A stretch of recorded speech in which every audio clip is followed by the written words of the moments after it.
లో పార్టీ ఫిరాయించిన ఎమ్మెల్యేల అనర్హత అంశంపై హైకోర్టు ఇవాళ తుది తీర్పు వెల్లడించే అవకాశం ఉంది.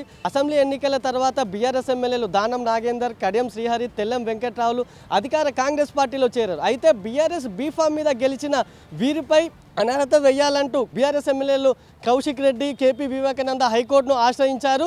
ఇక దీనిపై అప్పట్లో విచారణ జరిపిన హైకోర్టు సింగిల్ బెంచ్ 4 వారాల్లోగా స్పీకర్ దీనికి సంబంధించిన షెడ్యూల్ చేయాలని, లేదంటే సుమోటాగా మేమే విచారిస్తామంటూ అప్పట్లో తీర్పునిచ్చింది. అయితే ఈ తీర్పుపై అసెంబ్లీ కార్యదర్శి హైకోర్టు డివిజన్ బెంచ్ను ఆశ్రయించారు. ఇక ఈ పిటిషన్పై నిన్న హైకోర్టు డివిజన్ బెంచ్ విచారణ జరిపింది.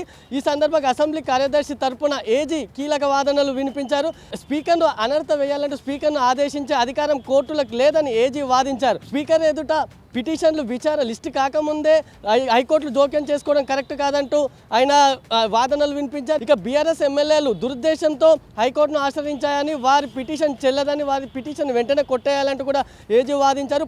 రాజ్యాంగం 10వ షెడ్యూల్ ప్రకారం ట్రిబ్యునల్కు చైర్మన్గా వ్యవహరించే స్పీకర్కు నిర్దేశిత నిబంధనలు ఉంటాయని, 10 రోజులు లేదా 4 వారాల్లో ఆ నిర్ణయం తీసుకోవాలంటూ ఆయన ఆదేశించడం స్పీకర్కు ఒక ప్రభుత్వ అధికారి కాదు, ఆయన ఆదేశించడం చెల్లదు అంటూ కూడా ఏజీ వాదనలు వినిపించారు. దురుద్దేశంతో హైకోర్టును ఆశ్రయించిన బీఆర్ఎస్ ఎమ్మెల్యేల పిటిషన్ను కొట్టేయాలంటూ కూడా ఆయన చెప్పారు. ఈ క్రమంలో విచారణ హైకోర్టు నేటికి వాయిదా వేసింది. ఇక ఇవాళ తుది తీర్పు వెల్లడించే అవకాశం ఉంది.